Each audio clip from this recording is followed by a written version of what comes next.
Привет, пацаны и девочки! Вы на канале Про Стерео, но сегодня не совсем в нашей студии. Сегодня мы приехали в гости к одному из продюсеров России, который прославился не только у нас, он у нас уже был в гостях, и он периодически бывает на наших эфирах, это Женя Прокси. Но сегодня у нас миссия. Мы приехали отснять завершенный аудиотракт, который начался когда-то с выпуска про Emergent Anubis, которую даже я впоследствии себе купил. Ссылка будет в описании, если вдруг вы пропустили. В любом случае, сегодня мы разбираемся, какими могут быть колонки в вашей студии, мониторы, простите, некоторые из вас на это слово ругаются, колонки нельзя называть и прочее. Короче, всем задротам привет, хейтеры, я вас люблю. Ну и сегодня мы посмотрим, как выглядит хорошая студия и правильно построенный аудиотракт. Поехали!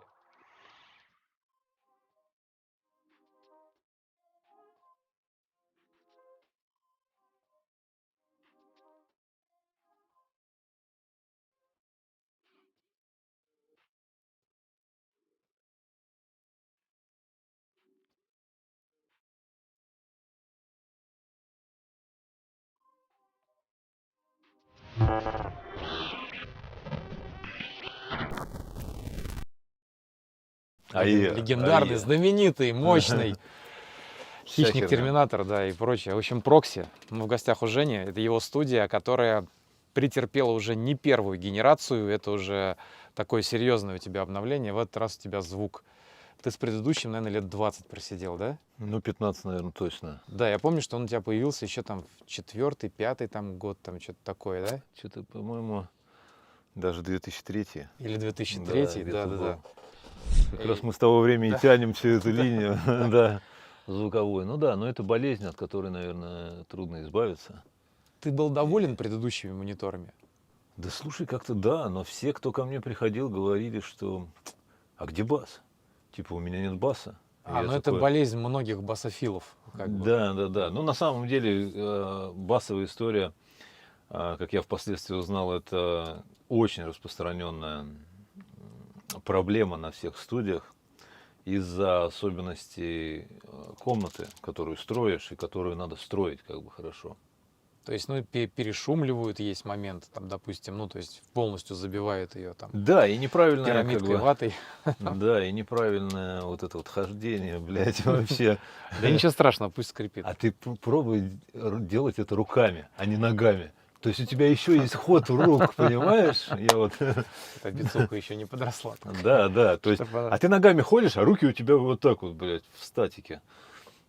Я как будто в армии, блядь, а ты дембель, знаешь, и гоняешь меня как духом. По этой Ну да, и в общем, какая-то может быть перешумленность, не перешумленность, а как это сказать-то, то есть слишком. Когда перебарщивают с звукоизоляцией. Да, именно. То есть когда ее много и когда какие-то неправильные стены, как, например, в случае с этой студией, то есть здесь одна стена, вот это кирпичная, она метр шириной, а вот этой стены, ну, как бы нет, там, то есть там сэндвич идет из всяких разных пиломатериалов, там, пенопласта, стекловата, вот этого всего, то есть она искусственная, соответственно, звук бьется в эту стену и отражается по-другому, нежели чем об кирпичную, и поэтому... Да, и, соответственно, отсутствие каких-то басовых ловушек, которые копятся, басы, которые копятся на дистанции. То есть басовой волне нужно расстояние и время, чтобы сформироваться и попасть тебе в ухо. Да? Это вот как раз прикол наушников, когда у тебя крутые студийные наушники и все вот эти новомодные технологии туда-сюда, но басовые динамики стоят около ушей. И то есть бас получается... не такой органичный, как он должен быть, что-то в этом роде.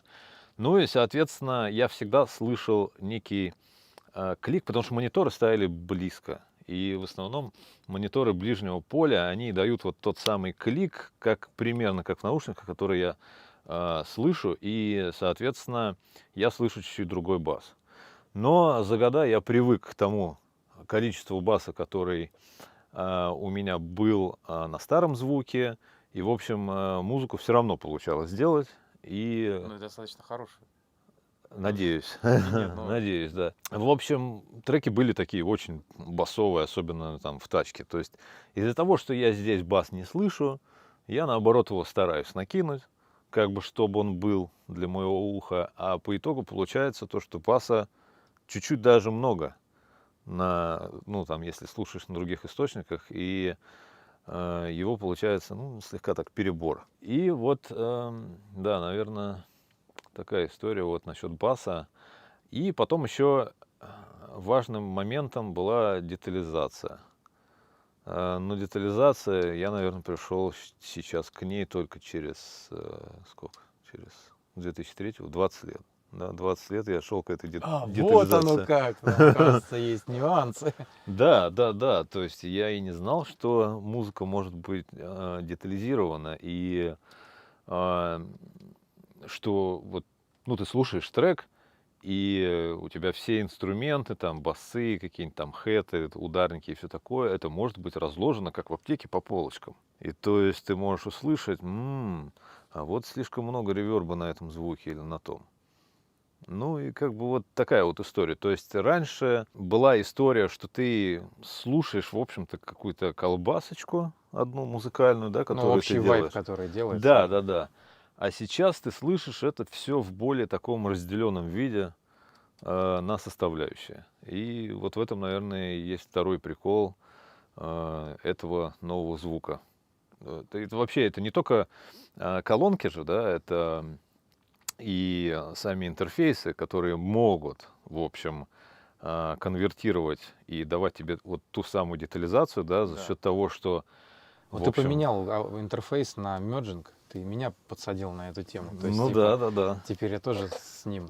К хорошему быстро привыкаешь. Да, кстати, очень крутой интерфейс вообще. Мгм, мгм. Вопросов там никаких нет. Да, ты делал обзор, вот надо еще, наверное, сделать обзор на Хаппи, но это по Это большому, да. по большому счету это просто расширение того же самого Да. Анубиса, на который ты делал обзор. И вот, соответственно, что я заметил, да, то есть благодаря тому, что сейчас на дворе 2023 год, и, в общем, технологии дошли до такой степени, что единицы и нули с компьютера можно уже превратить в аналоговые звуковые волны с наибольшим как бы процентом повторения вот оригинала и, соответственно, пустить это, ну, так грубо говоря, в аналоговые провода и воспроизвести с помощью тех самых мониторов, тех самых колонок. И, в общем, колонки просто могут воспроизвести то, что им подается. И, соответственно, весь звуковой трак, который вот я обновил, он как раз и заключается именно в сочетании конвертеров Digital аналог и аналог Digital и воспроизведения этих, ну, как бы подтверждение того, что типа, а мы можем вот так это все воспроизводить, и, соответственно, ну, чувствуется определенная как бы полноценность уже вот именно воспроизведения звукового материала и, соответственно, прослушивания. Ты к этому этого пришел, материала. потому что тебе стало что-то не хватать, ты разобрался, или вдруг, ну, вот это момент, надо что-то сделать новое у себя в студии. Ну да, да, да. Это, наверное, каждый продюсер приходит к этому время от времени, да, когда уже все, тебе уже все надоело, музыка уже не радует. Ну, мне кажется, это в любом деле присутствует такая штука. И когда ты, в общем-то, дошел до своего некого стеклянного потолка, который тебе после этого надо, ну, пробить и как-то пойти дальше. То есть это, соответственно, многие люди на этом моменте бросают это дело и идут в какую-то абсолютно другую штуку, ну а такие вот, как мы, Бесконечно да, вообще. мы, Зато этот процесс, который никогда не надоедает, сам процесс, кайф-то от процесса. конечно, конечно, да. И вот случается такой момент, который требует некого толчка развития, и как бы ты должен увидеть, как бы, куда дальше идти в этом деле. И, соответственно, как-то развиваться. Ну и вот постепенно к этому и пришел, что что-то пора менять. И типа сначала подумал, а почему бы мне не поменять мониторы? Потому что у меня предыдущие мониторы довольно долгое время простояли, и я как бы знал их, и никакие больше в основном. И, соответственно, захотелось попробовать и новые технологии, и как бы почувствовать себя, что, ну, я иду в ногу со временем. И, в общем, сначала пришла идея вот взять, так как сказать, вот показать, вот эти вот верхушечки. Топы.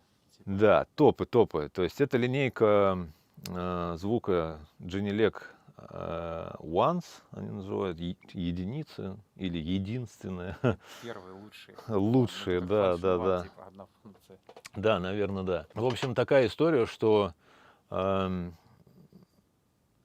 как сказать, то есть в этой серии есть несколько колонок разного размера, и вот эти это самые большие из этой серии. Они считаются и флагманскими, и, в общем, в них самые большие динамики басовые свои из этой серии. И это модель Genelec 8361 там, АП, но это не важно. Они делаются в 3 цветах. У меня вот классический цвет Genelec серый, называется Dark Grey. В общем, темно-серый. Ну, фиг знает, темно-серый. Вот сейчас на видео мы видим, вроде они такие светло-серые. Они другие немножко будут на видео. Да. Ну, мы видео покрасим, да, думаю. Да. Так вот, читал много форумов и так далее, потому что любые мониторы из этой серии слегка, ну, дороговаты. Сколько стоят эти колонки? Да дорого стоит. Что бы ты спросил у Путина, когда бы его увидел? Да. Не, мы не будем это сколько стоит вообще. Это типа подъебка Дудя чуть-чуть. Вот, сколько стоит, наверное, не будем. Да, сами посмотрят. Да, то есть вся линейка Genelec Ones, она такая немного дороговатая, но за эти деньги ты получаешь в основном-то полноценный такой комплект из 3 полос. То есть они трехполосные, то есть у них верха и середина это вот здесь вот ну я понял, в центре. Да, и вот снизу и сверху, они, кстати, могут быть и в горизонтальном положении, да, кому удобнее. Ну вот, мне так нравится больше, поэтому я их так поставил. И здесь, по-моему, 8-дюймовые динамики, овальные как раз-таки. И бас они давали очень хороший. То есть, прежде чем их брать, я почитал разные форумы и, ну, там, знающих людей, потому что, ну, посмотрел, и они все сказали, что, например, у начальной модели в этой серии басовые динамики из-за своего размера не дают нужного количества баса, чтобы чувствовать это полноценно. Но у них маленькие размеры, соответственно, они могут быть просто ближним полем. Соответственно, Да. и объем внутренний тоже не такой. Да. Ну, то есть это сказывается же. Да. И, в общем, вот такие трехполосные, и на них я как бы сколько-то месяцев просидел, и потом принялось решение все-таки добить бас именно вот с обами. Ну, то есть я верха ждал 6 месяцев и низа ждал 7 или даже 8. Ну, потому что чиповый кризис идет, вот эти всякие штуки с доставкой. А до этого ты ждал Happy? А до этого я ждал сначала Anubis. Нет, Anubis был в наличии здесь у нас в России. И потом я ждал Happy, потом я ждал какие-то тоже всякие штучки. Ну, в общем, основной затык был как раз в этих вот колоночках, потому что их надо было собрать для начала. И, в общем, Genelec классная компания. У них все круто, они очень четкие ребята. И ты сначала платишь денежку, они тебе начинают собирать как бы на твою денежку эти колоночки. Соответственно, так как у нас чиповый кризис, и без этого ну никак. И, ну, в общем, вот они пришли, и я вообще сказочно рад. Ты сравнил продукт свой, который до этого писал, на том, что сейчас? И вот, ну, разница акустики, сам процесс замены. Твои же где-то сейчас в чулане лежат. Ну, знаешь, что я нашел вообще, что я обнаружил? Я послушал все свои треки на вот этом новом сетапе буквально недавно. Это интересно. Да, и именно по звуку не нашел ни одного живого трека у себя. Просто они все, там что-то, в каких-то ревербов слишком много, в каких-то какие-то косяки, щелчки, там еще. Но ты же еще как продюсер рос с каждым разом. Соответственно, да. Ну, соответственно, у меня требования поднялись, собственные, да, от своего же продукта, который я создаю. Ну То и есть сейчас как бы ты все в корзину бы все в корзину бы, да, либо все просто пересвел, переделал уже как-то по-нормальному, потому что столько открывается всякого интересного. То есть, разослал письма лейблам, на которых выпускался с да одним нет, словом ну что «сори». ты. Нет, конечно, но да, и сложилось такое впечатление, что теперь надо повышать свой личный уровень именно продюсирования и как уровень, ну, как сказать, звукаря. То Следующий этап есть, у тебя какой в студии? Уже знаешь? да, конечно, их много на самом деле. Сейчас, с чего бы начать? Именно по звуку ты имеешь в Да-да-да. виду? Ну, аудиотрак пока мы Да, его да, сегодня да. То трогаем. есть сейчас я хочу доделать старые треки, которые у меня как бы лежат в корзине. Я их долгое время, многие годы не трогал. И вот сейчас пришло время, чтобы их доделать, потому что они должны зазвучать, ну, по-другому, новыми красками. И, соответственно, я для себя должен что-то буду увидеть в этом, ну, новое, свежее. И как бы это, ну, весь этот апгрейд на самом деле, да, это часть одного процесса. То есть я проапгрейдил звуковой тракт, и, соответственно, я буду апгрейдить себя как продюсера, да, именно как с музыкальной стороны и, соответственно, со звуковой стороны. Невозможно же так, что ты какое-то время создаешь себе комфорт в одной области своего дела, своей индустрии, да, и, соответственно, другая область этой же индустрии, этого же твоего дела, а, она будет, ну, не дотягиваться до уровня, который ты Да, да, сделал, да, в одной среде. Соответственно, проапгрейдив звуковой как бы тракт, мне как бы придется проапгрейдить и себя тоже. Так это круто. Ну да. Но некоторые считают, что когда у тебя какая-то излишняя детализация там, или как, все как в аптеке, ты слышишь, это мешает. Ну, возможно, это будет мешать в Мне какой-то кажется, стороне. от жанра зависит музыки. Если мы говорим какой-нибудь быстрый хип-хоп, типа накидали биток, зачитали рэпок, ну, то есть в таком формате, типа рэпчик, да, это одна история. Когда ты пишешь музыку, у тебя саундтреки есть, у тебя там игры, ну и много чего вообще ты делаешь сложного. Там у тебя оркестровая тематика присутствует. Ну, то есть детализация как раз очень важна, потому что это звуковое пространство, мир, в который ты человека можешь окунуть, это уже совсем другой уровень. Да, соответственно, но когда ты делаешь, например, танцевальную музыку, да, вот возьмем, к примеру, одну из моих музыкальных сторон, да, это танцевальная музыка. Она обычно шла такая грязная, такая с дисторшенами, то есть такая как бы роу, ну такая сырая, необработанная, типа.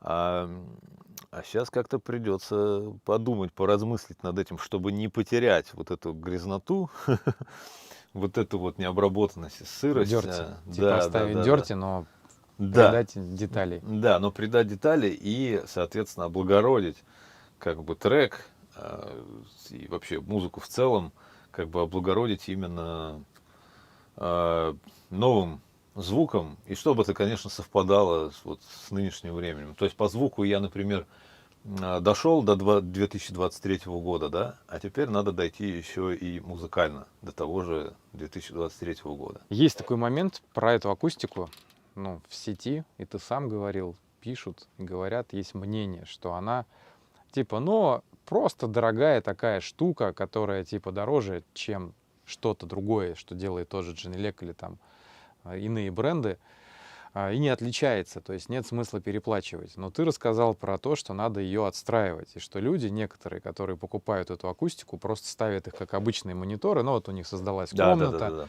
типа они поставили, должны, и такие думали, в 2 раза заплатили больше, сразу должно быть в 2 раза быть круче, или в 3 там. Да, и у них приходит расстройство. И типа такие, что за фигня вообще? То есть, типа, а там есть один нюанс. В чем он заключается? У меня поступило, ну, несколько мнений из первых рук, которые используют такие же мониторы, только, ну, может быть, чуть поменьше размером, там другие модели, 8331 или там 41. И им не понравилось. И они такие, как бы, ну, с такой неуверенностью, что-то я не понял, как бы, что это вообще такое. А, Короче говоря, так как у нас сейчас, опять же, 2023 год, то топовые мониторные бренды начали внедрять свои процессоры именно в мониторы, которые позволяют их отстроить под вашу комнату. Типа того, без всяких там знаний и так далее, с помощью просто нажатия одной кнопки.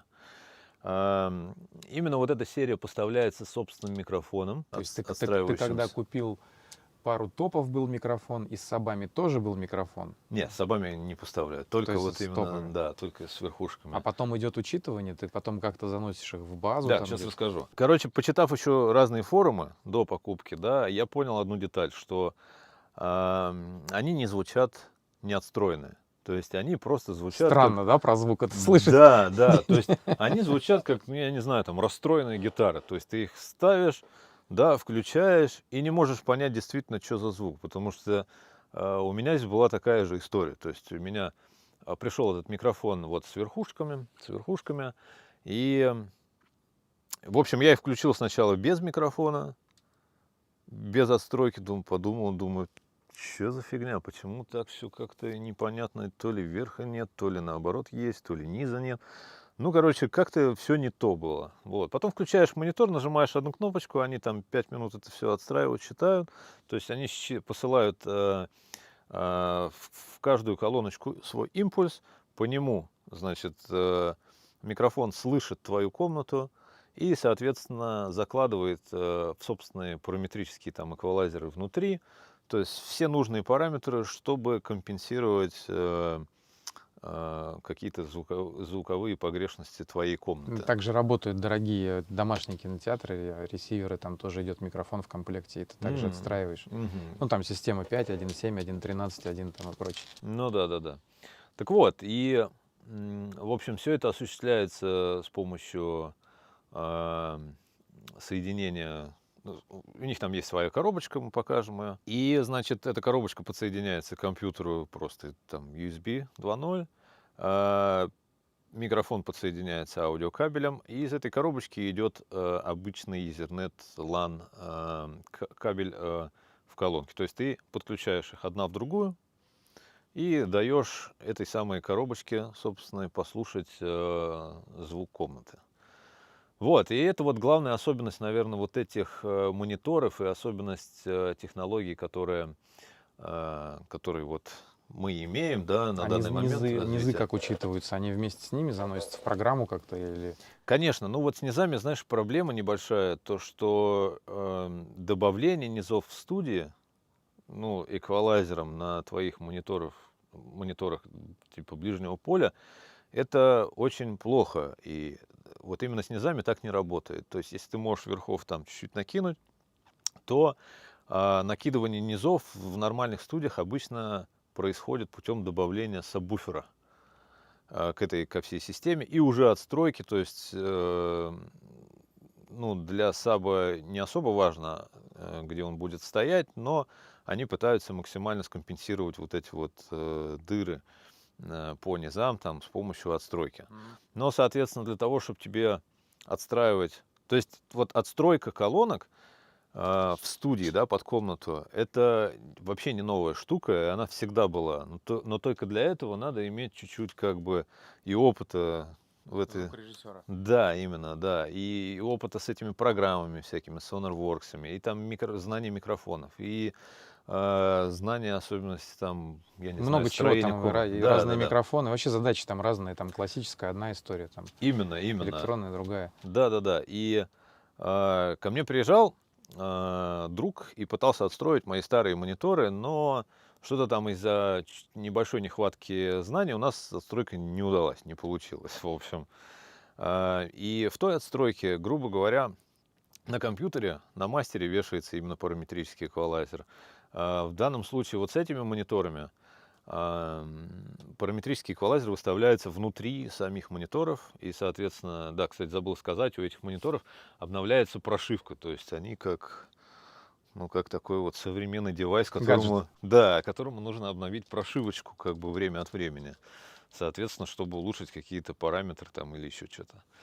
Вот, и, соответственно, вот эта фишка, которая, ну, наверное, мне понравилась больше всего. То есть не особо важно, какая у тебя комната. Конечно, хочется, да, чтобы построить там правильно акустически комнату, все такое, но это, во-первых, и время, и деньги, и, ну, много на это сил как бы требуется. А эти мониторы, они условно говоря, будут работать в любой комнате, и у тебя будет более-менее один и тот же результат. То есть ты можешь даже профиль с собой носить из разной комнаты, из разных комнат, там, из одной в другую и так далее. И еще какая интересная особенность, как можно это использовать. То есть, например, ты микрофон ставишь на место, где работаешь, ну, на уровне ушей, все такое, и отстраиваешь их под это место. Скажем, в метре от тебя уже звук другой и не отстроенный, но это и не важно, да, потому что ты Да. сидишь здесь. Как бы ты должен слушать на своем рабочем месте как бы правильный звук.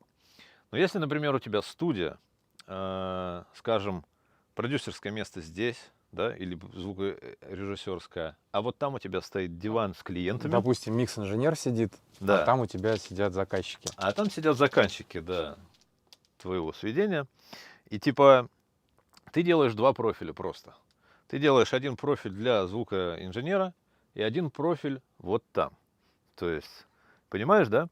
И то есть клиентам не надо подходить к тебе и слушать там звук. Ты просто переключаешь профиль на компьютере, и уже они слышат звук как Правильно, надо. правильно. Да, Это правильно. круто, потому что большая проблема многих студий.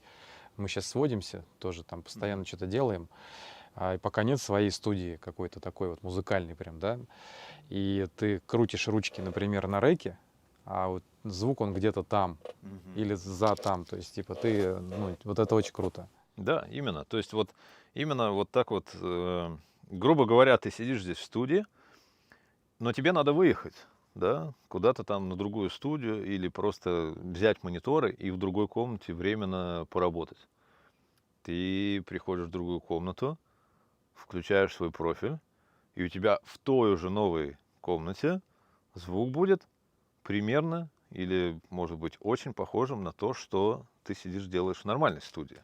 То есть это вот такая штука, это, по-моему, где-то есть на Ютубе видосик звукоинженера Пост Малон, рэпера такого. И вот он говорит, то есть мы всегда в работе, мы берем эти мониторы, берем этот профиль, в общем, настройки с собой, уезжаем на концерт, ставимся там где-то в какой-то непонятной комнате, бам, и все, мы можем дальше Ты работать. даже кейсы купил специальные. Да, я даже кейс специальный купил для, да, большие, для этих вот колоночек. Очень удобная штука. У них там помимо этого всего есть и технологии отстройки наушников, как это называется, аура, что-то в этом роде. И, в общем, ты можешь в эту ауру, то есть в свои наушники развернуть профиль мониторов, как у тебя в студии. Прикольно. Понимаешь, да? Да, То да, есть да, да, да. есть всякие программы. Вот одна русская программа, кстати, есть очень хорошая, называется Real Phones. Да. Она тебе подстраивает, в общем, разную Но акустику там пацаны прям помещения, да. стараются, это прям... Да, крутые, крутые. Вот, и а тут ты можешь как бы свой профиль мониторов разместить у себя, грубо говоря, в наушниках, когда ты сидишь там где-то там, я не Ну знаю, или когда отдыхаешь тебе на нужно пляже. детально прослушать что-то. Ну, возможно, да. И Поработать. ты, чтобы просто не путался, да, чтобы у тебя один и тот же звук был, потому что Да, к да, звуку да. надо все равно привыкать. Я вот пока на этом только свел два трека, и то пока, ну, разбирался именно как это все звучит там туда-сюда. Потому что сейчас появился объем у музыки. Вот это тоже очень интересная штука. Вот раньше я слушал как будто левый, правый канал, да, а сейчас я как будто слушаю треугольник. То есть я сам являюсь стороной, и у меня есть левый и правый канал. И такой вот как бы треугольник. И звук у меня, соответственно, внутри этого треугольника. Я не знаю, вот ко мне приходили там разные люди, и батю я приводил, и батя у меня заценил, говорит, о, звук прям вот здесь, как будто его можно потрогать. Ну, очень интересная штука. И все, кто приходили, они вот как раз подмечали и описывали своими словами, что есть некий объем у звука.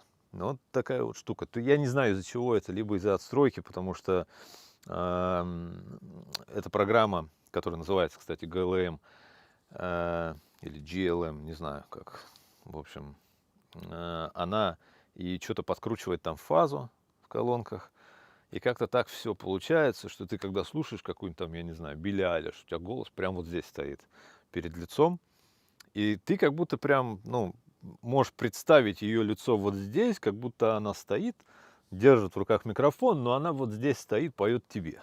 Типа, да, к сожалению, На рендере у тебя это как отражается? Так же сразу непонятно. топ. Пока непонятно, пока голос еще не делал. Но очень интересное ощущение, и, к сожалению, нельзя большинстве людям нельзя, конечно, послушать и вот именно понять вот этот вот объем звучания и в полной мере вот насладиться именно даже прослушиванием музыки. Не то, что там создание, а потому что, ну, люди где слушают музыку? Там в тачках, на телеках, на там телефонах, на всем вот этом, на разных там всяких гаджетах, колонках и так далее, да, которые, соответственно, не могут так воспроизводить музыку и детализированно, и все. Они слушают уже конечный результат. Это вот как раз наш друг Серега Цифра приезжал, и вот он один из немногих, кто сказал такой, типа, вернее, один из многих, кто сказал, что типа, блин, жалко, что люди, конечно, так не могут послушать. Ну, вот такая вот история. Кстати, хорошее интервью было. Ссылочку в описании оставим на интервью с Серегой. Так, Женя, смотри, ты типа слушал только свой музон или ты анализировал на каком-то разном, там, например, не знаю, там, любишь ты джаз, классику, техно, там, ну, что ты, может быть, подметил для себя, там, открыл, что там опера теперь твое там. Да, вот это классный вопрос, потому что я действительно много чего открыл, и главное открытие было, что в основном все, кто создает музыку, особо не парятся насчет этой всякой детализации, потому что у всех даже бывает, что у топовых каких-то ребят, которые пишутся на каких-то там Capitol Records и так далее, на крутых студиях с такими же там мониторами и так далее, у них тоже присутствуют и косяки, и всякая такая Ну, штука. конечно, да. Да, поэтому им... Это что, как бы... уматываешься, пока над треком работаешь. Да, я создал вообще плейлист, потому что, ну, я сначала был удивлен, знаешь, вот когда все отстроил, поставил, я такой думаю, блин, что-то большинство музыки, ну, не так работает. Я там и танцевальную слушал, и какой-то там, я не знаю, фанк, рок и так далее, вообще все на свете, потому что я все слушаю. Ну, не был впечатлен, знаешь, первое такое ощущение было типа, что-то странно. То есть вроде все играет чисто, детализировано, но не было от каких-то, например, танцевальных треков, да, не было вот этого давления. Ну, панча такого. Да, какого-то вот панча, а я потом начал соображать и доходить до этого, да. Во-первых, моя ошибка была то, что я знаю, сколько здесь мощности, да, то есть здесь стоит примерно 2 киловатта, но только студийного звука, который тебе дает там, ну, я не знаю, я не особо там трешую, да, не пытаюсь искать там пределы, да, звучания, Или но... своего... Да. То есть они сейчас настроены так, чтобы любой музон, который ты воспроизводишь, не перегружали как бы ни одну сторону. И, короче, зная то, что это 2 киловатта, зная то, что они дают вот как раз 103 децибела студийного звука, я все равно почему-то продолжил ждать какого-то вот этого клубного панча, потому что это 2 киловатта, это как в маленьком баре. Ну да, это То есть звук. вот эта громкость, да. Ну и помещение это небольшое, по идее. Именно, да. То есть это вот как бы у меня маленький бар, и я забыл на момент, что это студийный звук, что на нем надо создавать музыку. Ну, то есть он, грубо говоря, для создания, да, в основном, а потом уже для прослушивания. И меня это сначала удивило, а потом я начал разбираться, что к чему, и понял, что очень мало музыки на самом деле, которая как бы соответствует вот тому же самому 2023 году, которые в студиях настолько заморачиваются, что, ну, что они так вылизывают свои треки, чтобы я потом сел, включил и насладился этим. Ну, то есть вот такого очень мало. И поэтому я создал вот плейлист, который, так его и назвал, Sound System Test. И вот все, кто ко мне приходит, гости, я им врубаю там в определенном порядке. Давай, слушайте. Давай. Так, но тебе для этого надо сесть посередине. Давай. Давай вот сюда садись, пересаживайся. Это типа аудиокресло, да? Да какой нахуй? Садись вот сюда, здесь как отстроено.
Ну, короче, вот сейчас ты слышал 2 киловатта, да, только чистого звука. Так. Кристально чисто. Сейчас вот Билли Айлиш для тебя споет. Знаешь, этот трек, да? Саундтрек к Бонду. А вот у нас камерамен загораживает, блядь, колонка, блядь. Он целая сторона загораживает. Я никуда не встану, я загораживаю, то скреплю. Ну да, реально есть это ощущение, что она вот здесь. Вот из этого монитора она поет такая, нависла над тобой. Leave alone.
Дали тебе немного давления под Не, нос. не, короче, что прикольно, очень круто слышно детали пространства. То есть ты слышишь, как инструменты перемещаются в нем, и вот эти задние, ближние поля и прочее. Это очень круто. Ну да, короче, следующий трек мне дал знаменитый продюсер, звукарь, задрот своего дела, ну, в хорошем смысле, Слава Фрэнки, который Phlegmatic Dogs. Это его, в общем, референс на Drum and Bass. Как раз здесь можно почувствовать прикольный там, ну, короче, композитор этого трека, продюсер этого трека, он сделал нормальную тему с панорамами, с басом, то есть бас не обязательно, типа, должен быть моно. Ну да, да, понятно. Вот. Сейчас ты услышишь, как бы, как работает бас, и, соответственно, больше давления, так как это танцевальная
в этот в микрофоны.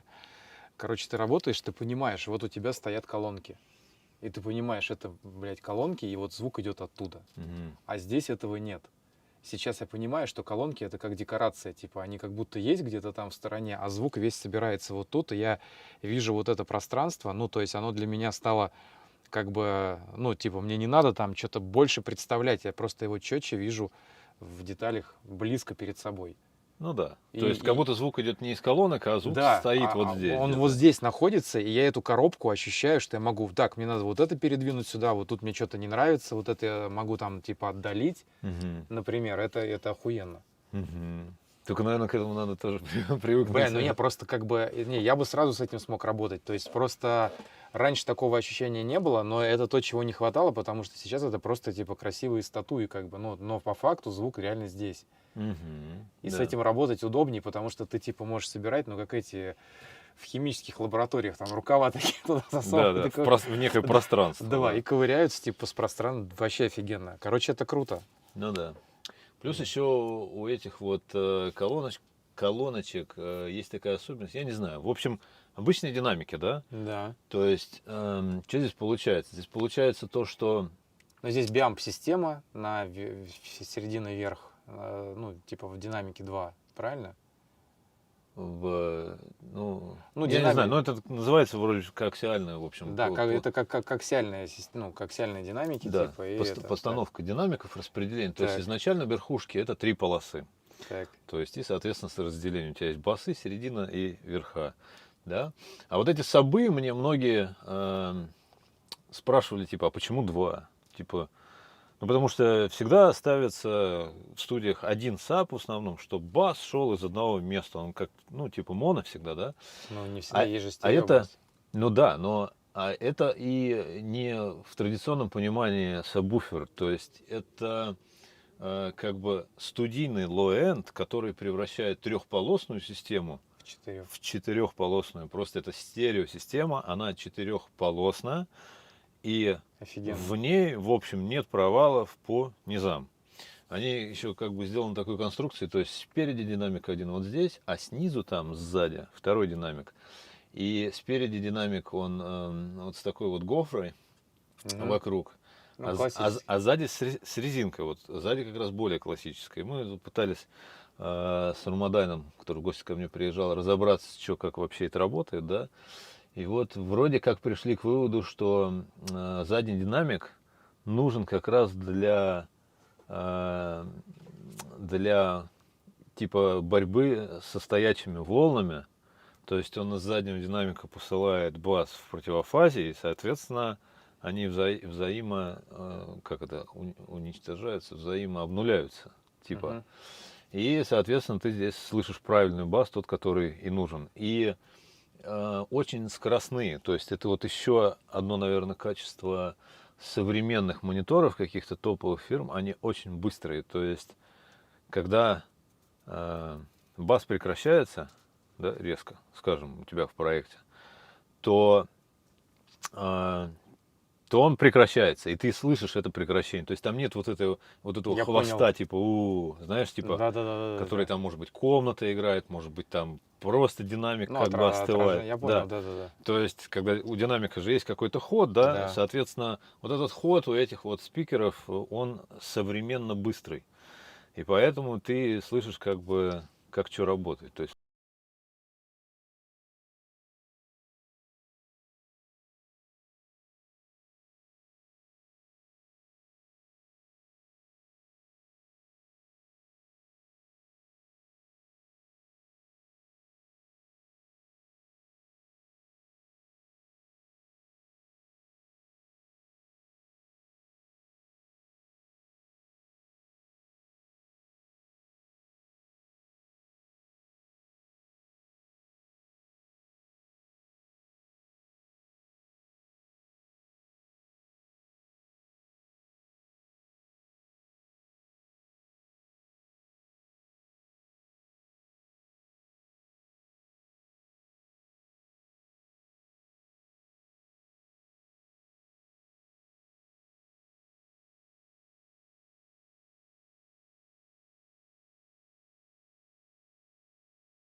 Да, единственное, что привыкать, мне бы пришлось привыкать к переложению идей музыкальной на продакшн. Ну, то есть именно как собирать музыку. Мгм. То есть мне сейчас я понимаю, что в этом собирать ее прикольней, но так, чтобы понять, как это потом будет звучать на обычных источниках.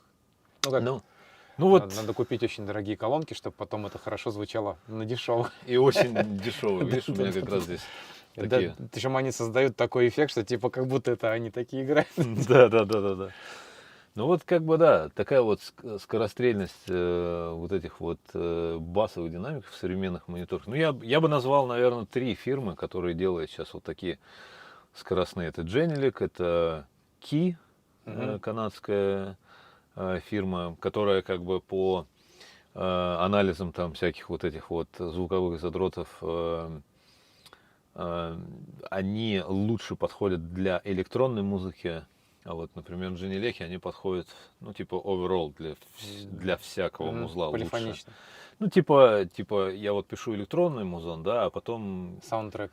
саундтрек, да. И то есть Genelec будут отрабатывать вот в этом кроссовере лучше. Ну, Мгм. типа, Аки там супер детализация, но больше заточено как-то для электроники. Ну, то есть транзиенты, синтезаторы, овертона, вот эти все, Наверное, да, да, дают, да. ну, Все вот это там слышно, ага. и некоторым это мешает. Даже вот была история, что наш исполнитель, в смысле продюсер Thermates, Мгм. такой есть, он принес обратно в магазин эти ки, потому что он сказал, что типа невозможно слушать. Ну, типа невозможно что-то на них создавать, потому что слышно все. Ну, типа. Вот как бы вот такая штука, да, то есть они должны звучать, и вот как результат, то есть если мы вырубим сейчас, например, настройку, они совсем по-другому будут звучать, они не будут создавать вот как раз вот здесь вот этот объем, потому что они вертят вот эту фазу, делают, соответственно, эквалайзер на выход своим же этим, ну, Мгм. внутри мониторов, как раньше сказал, и скорость. И вот третья фирма по скорости это Barefoot, по-моему, которая тоже очень быстрая. Ну и, соответственно, вот я видел обзор на эти спикеры, да, и как бы человек тоже их поставил и говорит, да, хорошие мониторы там, но что-то как будто без отстройки. То есть без отстройки они реально звучат как расстроенная гитара. То есть, потому что нету никакого смысла им звучать изначально нормально для потенциально любой комнаты, да, Мгм. потому что комнаты все разные, они, соответственно, любые мониторы в любой комнате будут по-разному звучать. Типа, а тут вот такая, как бы, такой вот чит-код, да, который ты, Прикольно, это очень прикольно. да, который ты внедряешь, и у тебя, в общем, вот мы можем послушать какой-нибудь твой трек, и ты услышишь. Давай. Давай, вот это вот уберем отсюда. Так, какой из релизов, наверное, какой-то? Ну да. Какой-нибудь вот тот, который ты очень хорошо знаешь по звуку. Я все как он знаю будет. хорошо, просто, ну вот. Опать, на плей, на плей. Да.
Прикольно. Я вот уже знаю, что бы я менял в треке. Ну, Чё? то есть, но здесь вопрос детализации. А вот был перенасыщенный трек, очень много пространства, тут были живые барабаны, ну, там, типа, и бас, и уже работа с басом была бы иной совершенно. То есть он такой, типа, ну, есть моменты, которые сделали этот трек более плоским, как бы, которые бы я по-другому... Когда начинается электронная Да, часть, да? да. И это я бы пересвел. Но там было очень много деталей, которые, ну, сложно сводилось, короче. Ну да. Работа сложная. Там всякие там совы кричат, там прерии, там индейцы, там типа все. Да, много всего. Много деталей как раз. И сейчас я слышу, как эти детали я по-другому распространил в пространстве, скажем так. Ну да. Разместил, точнее. Разместил их по местам чуть-чуть Да, по-другому. по-другому, да. То есть некоторые инструменты классно сведены, то есть это точно слышу. И ну, хорошо работают, а некоторые прямо надо было иначе, типа чуть-чуть. Вот, и это прям круто. Ну вот, да. Ну, все это уже в истории, как и мои треки тоже, как и наши там коллабы и все такое. Да, Да. офигеть. Ну да, ну вот, например, Prodigy, да, какие-то старые записи плоховато все равно звучат. Ну не плоховато, но... Но раньше звук был другой. Да, раньше звук был В целом другой. он такой более глухой, как будто такой Да, в бочке, плоский такой более, да. Не было раньше всех этих технологий, понятно, что они делали на максимуме тех возможностей, которые у них были. Ну, как восприятие, типа. как и образование тоже, типа, Именно, да. офигеть.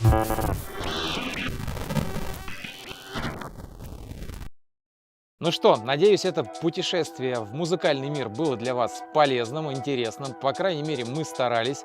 Рассказали все как есть, показали. Конечно, большинству из вас эти колонки покажутся каким-то седьмым чудом света, так как они стоят немало. Да, это не бюджетная тема, профессиональная, но они делают свое дело. Что для себя я открыл? Я точно буду стремиться в своей студии поставить такую акустику, потому что я хочу теперь свои треки переработать. И для меня это было самое главное открытие. Я не жалею потраченного времени, дня и километров, которые мы преодолели вместе, чтобы сделать эту съемку. Это интересный опыт, это то, о чем стоит задуматься мне как продюсеру, возможно, кому-то из вас. И мой совет. Когда вы выбираете себе акустику в свою студию или домой, даже чтобы просто смотреть кино, сначала смотрите, читайте форумы, смотрите опыт людей для того, чтобы, ну, точно скрестить вот все, что вы хотите получить в итоге от звука. И звук — это не характеристики в паспорте. Звук — это нечто большее, это восприятие, ощущение, самое главное — ваша задача. Под классику один, под электронику другой, бывает, который закрывает разные задачи, но в любом случае то, как он звучит в итоге, это отличается от того, как это написано в паспорте. Сейчас многие такие: так, стоп, подожди, но для чего же эти характеристики пишут? Смотрите, пример. Машина Mercedes и Жигули. Обе по паспорту могут ехать 100 км в час. Но пиздец, какая будет разница в комфорте, в езде и вообще в качестве того, что вы получите. В общем, смысл такой, что звук желательно послушать, звук желательно изучить. И если у вас есть вопросы по этой акустике, пишите. Или напишите, какие мониторы используете в своем продакшене вы. Почему именно их вы выбрали для своего продакшена, чтобы подискутировать на эту тему, так как существует масса брендов, масса различных модификаций или просто мониторы, которые стоят у вас на столе прямо вот тут перед лицом. Я остался доволен. Напишите, зашел ли вам этот выпуск, комментарии, там все лайки, колокольчики, чтобы канал дальше двигался. Ну а мы с вами увидимся в следующих выпусках. Пока!